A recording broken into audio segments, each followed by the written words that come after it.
Larissa asked me to read a couple of quotes from a man named John Piper, who's a well-known Bible teacher, and he talks about marriage and how this mystery refers to Christ and the church. And he says this: marriage is not mainly about prospering economically. It is mainly about displaying the covenant-keeping love between Christ and his church. He says, knowing Christ is more important than making a living. Treasuring Christ is more important than bearing children. Either way, it is short. It may have many bright days, or it may be covered with clouds. But if we set our face to make of marriage mainly what God designed it to be, no sorrows and no calamities can stand in our way. Every one of them will be not an obstacle to success, but a way to succeed.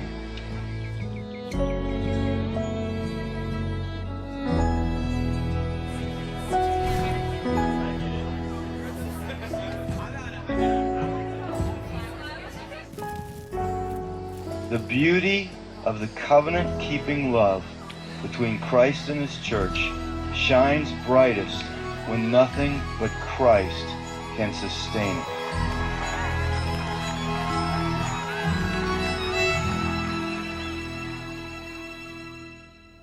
Ian and I first met in 2005 at college and had a blast for 10 months getting to know each other. And I was looking through and I found one of my favorite pictures, which I think was actually taken right before his accident. He set up a camera on his tripod, and it's just a classic Ian face that to me sums up who he is. We'd been dating for 10 months and he was working an extra job for his dad, and he was on his way to work near Pittsburgh. And we got a phone call that he had been in an accident, and we didn't know if it was when he got to work or on his way. And so we got down to Pittsburgh, and I was just praying the whole time in the car that it wouldn't be his brain. After being at the hospital for a few hours, we found out that it was, and he had been in brain surgery for a few hours and had suffered a traumatic brain injury. God totally spared his life. One night he was failing 4 out of 5 brain activity tests, and the next morning he was doing well and his brain was starting to respond again.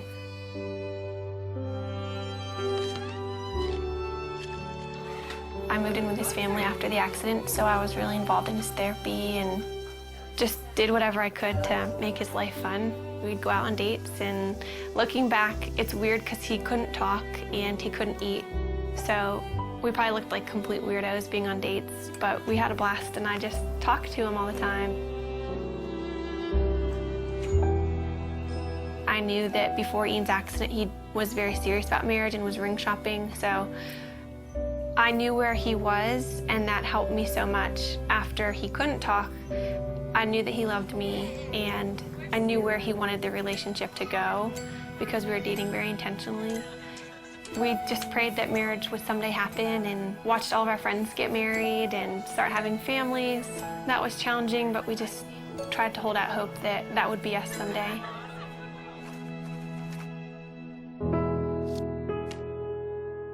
This is our board of gratefulness, and we encourage anybody who comes in to write a note of something that they're thankful for. It could be really small. Mine is just Saturday mornings, and it's just a good way that we found to be just practicing gratefulness. And Ian, I think half of yours say my wifey, which is pretty cool.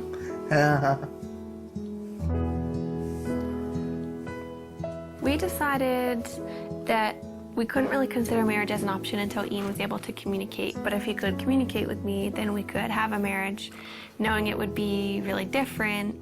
But as long as Ian could talk to me, then we could make it work. So once Ian began communicating, it became a little bit more of an option. And then we just kind of watched Ian progress. Hi, husband. Hi, wifey. How are you? Yeah, how are you? What? How are you? I'm good. Yeah. How was your day? Yes.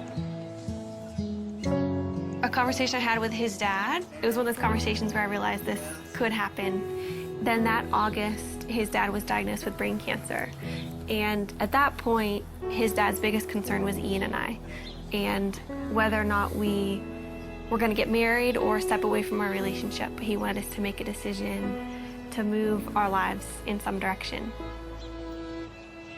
He passed away before he was able to see us get engaged, but that was a huge impetus in why we started to pursue engagement.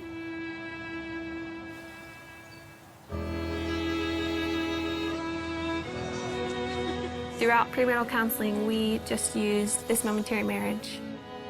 It was so helpful because John Piper talked a lot about primary things and secondary things, which is really important for us because when we're walking out our marriage practically, Ian can't do the secondary things like working or making a meal for me. Everything that's primary, though, he can do, which is leading me spiritually. Ian always comes back to the foundational truths of who God is and kind of reels me back in from my emotions, and that's the most important thing. We have two friends that we're going through the book with. I think we've just been able to help them see that maybe the little things that they're excited for about marriage are worth being excited about, but they're not the end all and be all of their marriage.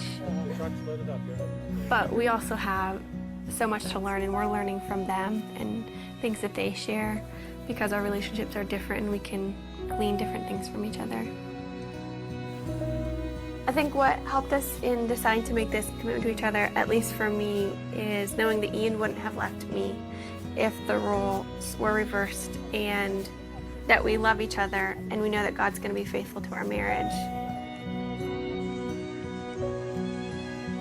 We're able to love each other with, I think, a more Christ-like love because of Ian's disability, and just to understand that picture a little bit better than if you were healthy. Yeah. Do you agree? Yes. What about God enables you to have a happy marriage? You know, What? he's awesome. He's awesome. Yeah.